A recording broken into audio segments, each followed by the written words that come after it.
About 3,500 years ago, an ancient cult emerged. At first, the practices of this little cult remained not well known in the ancient world, but with the claims of life-changing experiences, contact with higher beings, and the reception of some otherworldly knowledge and ideas, the cult grew in popularity. In a short span of 800 years, people from all around Europe, including kings and normal country folk, ventured thousands of miles just to get a taste of this life-changing experience. Along with the popularity of these practices sprung up advanced mathematics, new age philosophies, religions intermingled, and a more universal form of spirituality emerged. Roads connecting the whole world were built. What was this ancient cult, and did it contribute to the rise of Western civilization? In reality, it probably did, and in a lot of ways.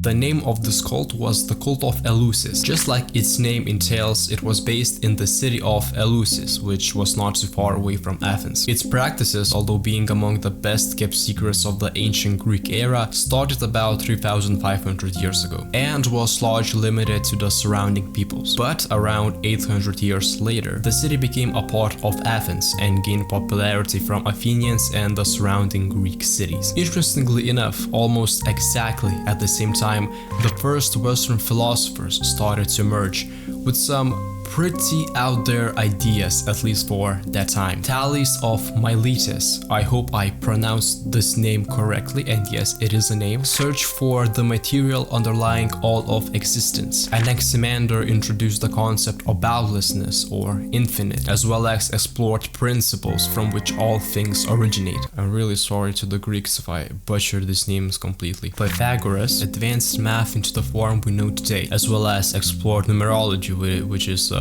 pretty fascinating in its own right. Heraclitus emphasized constant change, like the famous saying, "You cannot step into the same river twice." He also emphasized the union of opposites, which influenced alchemy all by itself. Anaxagoras proposed that everything was made out of small particles, which we know as atoms today. Later we have Socrates, Plato, Aristotle, which are probably the best known out of the whole bunch. All of these figures, although some of them not as well known as others, influenced Western thought and laid out the groundwork for thousands of years to come. Why was this period such a gold mine of ideas, which then led to the golden age of Athens? Surely linking these revolutionary ideas and the cult of Eleusis would be a stretch, right? Well, maybe not too much. In the writings of many philosophers of the time, we have some potential links to Eleusis, and some of them, like Plato, mention the Eleusinian mysteries completely outright. The most well-known of such works is the dialogue Phaedrus, written by Plato. We cannot be sure that these philosophers, except for those who directly mention Eleusis, participated in the ceremonies of Eleusis, or that they got their ideas from there outright. But it is really important to take into consideration what is known about this cult and the beliefs of that time to assess this claim and consider to what degree this could have been true. Yes, that is my cat. Up until this point, I was calling their practices a cult, and although it does fit into the definition of what we consider a cult, it also has that negative connotation of what we consider our cults today. Quite possibly it is better to think about their practices just as that, ceremonies or some initiations. Again, not so much is known about what was truly going on during these ceremonies, which is fascinating in its own right, since during its operations thousands of people ventured to Eleusis to get that experience, right?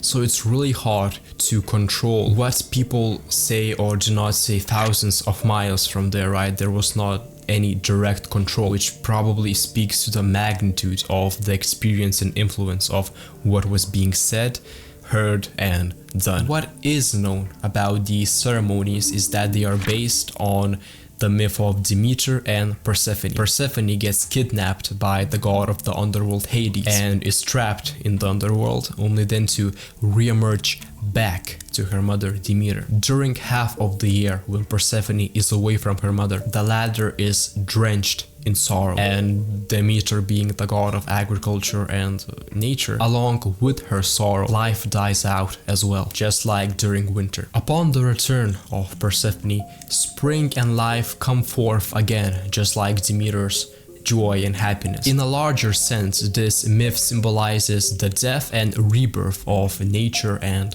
life. In all likelihood, these concepts were the part of the Eleusidian mysteries. The participant experiences death, journey in the underworld, and then the subsequent rebirth. This process kind of draws parallels to the hero's journey, right? The journey and descent into chaos, followed by a return with new knowledge and insight. Before moving on any further, I believe it is important to establish that although it seems that this myth and these ceremonies are somehow connected with the Greek religion at the time and the Olympian pantheon, it is not to say that this practice is directly connected to it or is an extension of it. The before mentioned myth is a symbol of death and rebirth foremost, that being something universal. The worship of Demeter was not an objective of these ceremonies, at least definitely not during the times of Alexander the Great, which I'll talk a bit later about. The question to ask now is, how did this experience of death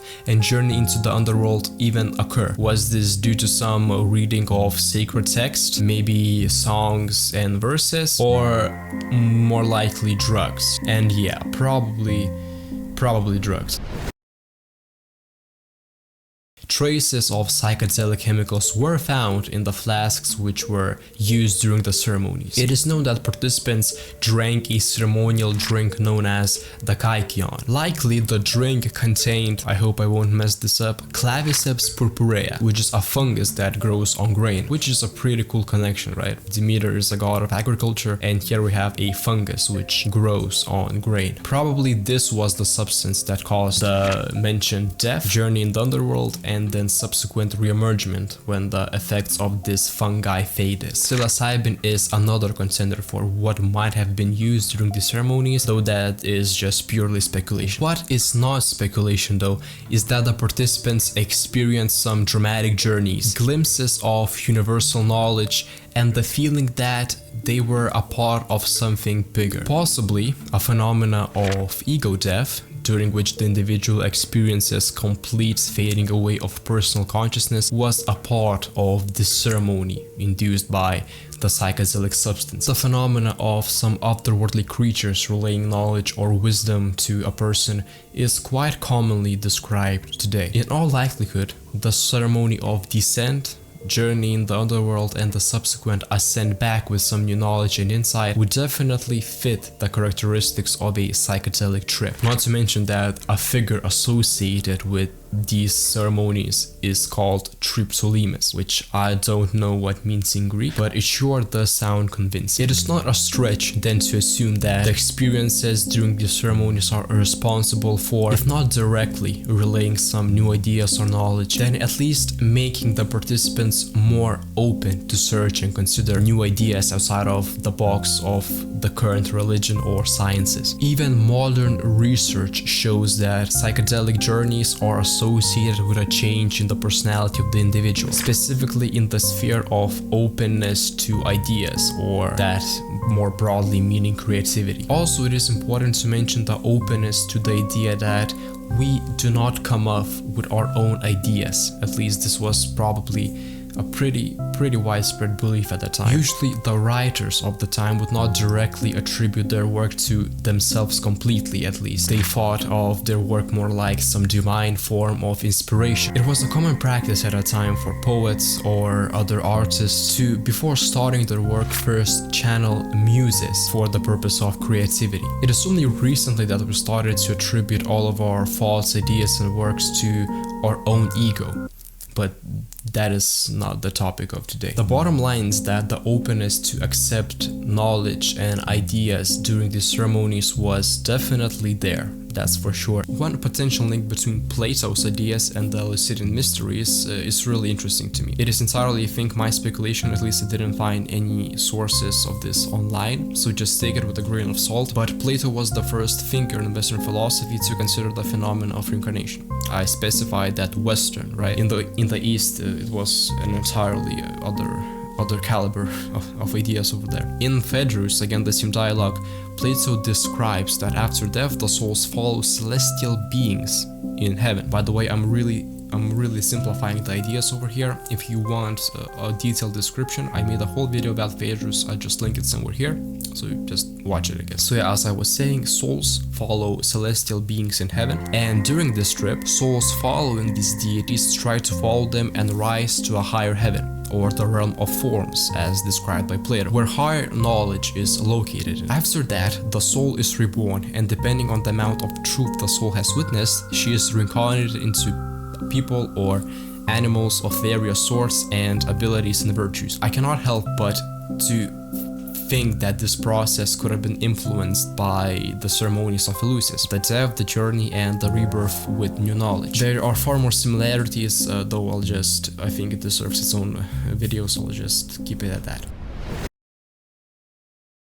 During the span of the next 700 years, the popularity of Eleusinian mysteries grew throughout the whole Europe following the conquests of Alexander the Great and the subsequent spreading of the Greek language. Cultural exchanges throughout the empire began to take place. Gods from different religions intermingled. Singular gods, although still retained their symbolic meaning, lost their significance as that which is to be worshipped. Religions like Christianity, which strived to remain uninfluenced by other religions, were really far apart and quite rare, and they were not looked that favorably upon. Dry state religions really lost their significance and meaning, so with that huge yearning for spirituality, people of that time turned to Eleusis. Kings, villagers, and potentially even slaves went through the same ceremonies shoulder to shoulder. We already talked about what might have happened during the ceremony, but before the ceremony there was a long process of fasting, a long journey to the temple by foot, and various types of insults from the past by villages. And these insults were on purpose, and the purpose of these insults was to facilitate humility and discard individual importance. Kings and people were equal, and it was a humbling experience to be sure. After fasting and that long journey